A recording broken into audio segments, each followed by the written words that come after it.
सलामी बोल गया, चमकी चपला घन बीच बीच, आधी तूफा घनघोर चला, पर चला सिपाही स्वर्ग लोग, उसका न किसी पर जोर चला, सब देव खड़े थे पुष्प लिए, फूलों की वर्षा होती थी, आ गया स्वर्ग से पुष्पक विमान, वो दिव्यात्म की ज्योति थी। कहा जाता है कि शहीद वीर गति उन लोगों को मिलती है जो देश के लिए अपना आन बान शान न्यौछावर कर देते हैं। तो भगत सिंह के लिए पुष्पक विमान आया होगा और उस पर बैठ करके वो स्वर्ग लोग गए होंगे। तब में बाधाएं आती हैं आए, गिरे प्रलय की घोर घटाएं, पांवों के नीचे अंगारे, सिर पर वर्षे यज्ञ ज्वालाएं, निज हाथों से हंसते हंसते, निज हाथों से हंसते हंसते आग लगाकर जलना होगा, कदम मिलाकर चलना होगा, कदम मिलाकर चलना होगा, कदम मिलाकर चलना होगा।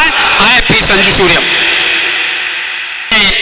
कविता से जुड़ता और जोड़ता हूँ, कहता हूँ कि माँ के सीने पर जब दुश्मन चोट करारी करता है, बार बार धोखे से आकर गोला बारूद धरता है, जिसने माँ का दूध पिया वो दूध खोलने लगता है, उसके अंतर मन में आकर राम बोलने लगता है, उठो धरा के वीर सपूतों अपना शौर्य दिखाओ तुम, बैरी के घर में घुसकर हाहाकार मचाओ तुम, शौर्य शिवाजी सा लेकर चुन चुन किले गिराओ तुम, केसरिया बाना पहनो ध्वज केसरिया लहराओ तुम, तो कौन सिकंदर सैल्यूकस जो भारत से टकराएगा, एक एक पौरुष से पौरुष का पौरुष उसका मन चकराएगा, खाली हाथों जाना होगा भारत भूमि निराली से, कौन विदेशी टकराएगा खप्पर वाली का। क्या बात है, क्या बात है। यहाँ पर एसडीएम साहब बैठे हैं, मैं उनके नाम आगे पंक्तियां करता हूँ। और एक विदेशी टकराएगा खप्पर वाली काली से, जब जब राम धनुष पर अपनी प्रत्यंचा खींच चढ़ाते हैं, क्या मानव क्या दानव तीनों लोग थर्राते हैं, जब चक्र सुदर्शन चलता है शिषपाल न बचने पाता है, लाखों यत्न करे कालों का काल न बचने पाता है, लाखों यत्न करे कालों का काल न बचने पाता है, जब शिव का डमरू बजता है वे रौद्र रूप में आते हैं, भला तीसरा नेत्र गगन में प्रलय में छा जाते हैं, भला तीसरा नेत्र गगन में प्रलय में छा जाते हैं, जब जब जब त्रिशूल की तीखी नोकें बरछी भाला बन जाती है और ब्रह्मांड कांपने लगता है, मुंडों की माला बन जाती है। जनेब के आगे पंक्तियां में जोड़ते हुए कहता हूं कि जब चूड़ी वाले हाथों में तलवार थाम ली जाती है, जब चूड़ी वाले हाथों में तलवार थाम ली जाती है, झांसी वाली रानियां चेन्नम्मा वो कहलाती है। पद्मावती जौहर के किस्से इतिहास सदा दोहराता है, क्या शेखर वाली गोली से क्या कोई गोरा बच पाता है। क्या बात है। शेखर वाली गोली से क्या कोई गोरा बच पाता है, सामने बैठा। तब मैं कहता हूं कि भगत सिंह ने किस प्रकार से इस महान समर में अपने आप को समर्पित कर दिया, तो मैं पंक्तियां जोड़ते हुए कह देना चाहता हूं कि भगत सिंह ने जब जलियांवाले हत्याकांड को देखा तो वे इस क्रांति में जुड़ गए।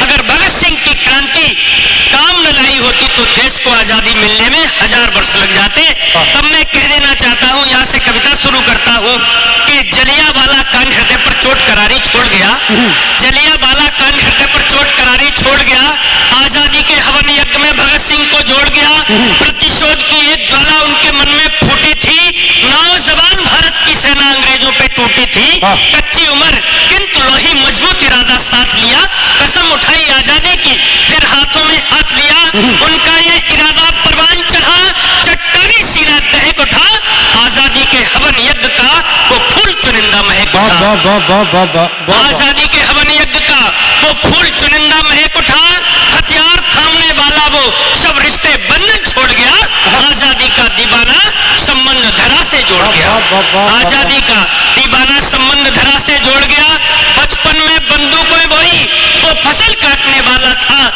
क्रांतिकारियों का सपूत उसका तो यही हवाला था, क्रांतिकारियों का सपूत उसका तो यही हवाला था, जब गोली एक निशाने पर भगत सिंह ने छोड़ी थी, यही उनका अंतिम और जज्बाती प्रयास था कि जब गोली एक निशाने पर भगत सिंह ने छोड़ी थी, सैंडर्स जगह पर ढेर हुआ, अंग्रेजों की चुप्पी तोड़ी थी, असेंबली में बम फेंकना यह तो काम निराला था, पूरा भारत जाग उठे, बम्बों का हवाला था, पूरे भारत वर्ष को जगाने का काम किया।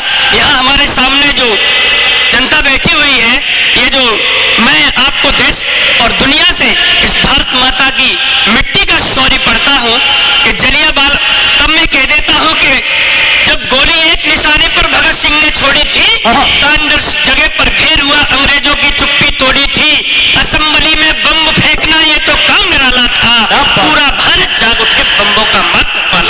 वाह। पूरा भारत जाग उठे, बम्बों का एकमात्र हवाला था।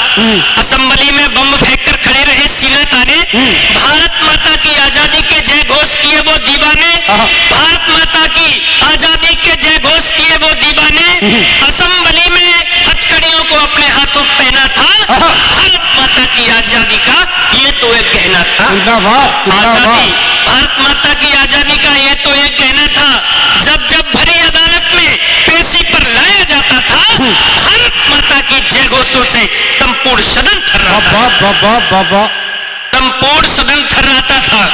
झूठे गवाह सबूतों से जज ने फांसी को बोल दिया, झूठे गवाह सबूतों ने जज ने फांसी को बोल दिया, भारत माता के इस क्रांतिवीर को हल्के फुल्के में तोल दिया। 24 मार्च सुनिश्चित था जब फांसी उनको होनी थी। जी जी जी जी। 24 मार्च सुनिश्चित था। और ये कविता में उस अंतिम पड़ाव पे आपको जोड़ना चाहता हूँ। आदरणीय भाई साहब संयोजक जी जो बैठे हैं, मैं उनसे कहता हूँ कि भगत सिंह ने किस प्रकार से अपने आप को समर में समर्पित किया, भगत सिंह ने अपने उस बलिदान का अंतिम क्षण किस प्रकार से बिताया। तब मैं वो पंक्ति आपके बीच पढ़ता हूँ कि जब खबर सुनी थी फांसी की, वे अट्टहास मुस्कुराए थे। जब कोई भी फांसी की खबर सुनी जाएगी तो कोई व्यक्ति हंसेगा नहीं, लेकिन ये भगत सिंह का जज्बा था कि जब खबर सुनी थी फांसी की, वे अट्टहास मुस्कुराए थे, जय जय भारत माता के वे गीत राष्ट्र के गाए थे। 24 मार्च सुनिश्चित था जब फांसी उनको होनी थी, क्रांतिकारियों के सम्मुख सरकार हो गई बनी थी, ऐसे व्याकुल आकुल होकर अंग्रेज हुकूमत कांप गई, हिंदू कुछ के कोने कोने उठी आवाजें भाग गई, को ही फांसी का षड्यंत्र रचाया गोरों ने, पर्दे के पीछे का काला चेहरा दिखलाया गोरों ने। ये फांसी भगत सिंह की थी, ये कड़ी एक आजादी की, ये तख्त तेज सूरज का, ये तप्त तेज सूरज का था, ये भाबर जैसे शादी की, ये शंखनाद अंतिम पड़ाव का, ये रुद्र रूप शंकर का था, ये तांडव नृत्य लौकिक था, ये गर्जन एक भयंकर था। आदरणीय भगत सिंह को जब फांसी पर लाया गया होगा तो उस समय क्या दृश्य रहा होगा कि भगत सिंह फांसी पर झूलने जा रहा है और उस समय उसके सामने हंसी का एक गुब्बारा निकल के आता, वो हंसता है। भगत सिंह का ये और शौर्य देखिएगा। तब मैं पंक्तियां जोड़ते हुए कहता हूँ कि फांसी के तख्ते पर पहुंचे, ब्रह्मांड समूचा डोल गया, चल पड़ी हवाएं तेज तेज, आकाश सलामी बोल गया, चमकी चपला घन बीच बीच, आधी तूफा घनघोर चला, बढ़ चला सिपाही स्वर्ग लोग, उस काल किसी पर जोर चला, सब देव खड़े थे पुष्प लिए, फूलों की वर्षा होती थी, आ गया स्वर्ग से पुष्पक विमान, वो दिव्य आत्म की ज्योति थी। कहा जाता है कि शहीद वीर गति उन लोगों को मिलती है जो देश के लिए अपना आन बान शान न्यौछावर कर देते हैं। तो भगत सिंह के लिए पुष्पक विमान आया होगा और उस पर बैठ करके वो स्वर्ग लोग गए होंगे। तब मैं वे पंक्तियां जोड़ता हूँ कि आ गया स्वर्ग से पुष्पक विमान, वो दिव्य आत्म की ज्योति थी, ब्रह्मा की फैली सृष्टि में व्यक्तित्व अलौकिक रचा गया, भूमि भारत की नैया को वो फांसी चढ़कर बचा गया। ये भगत सिंह का जज्बा था।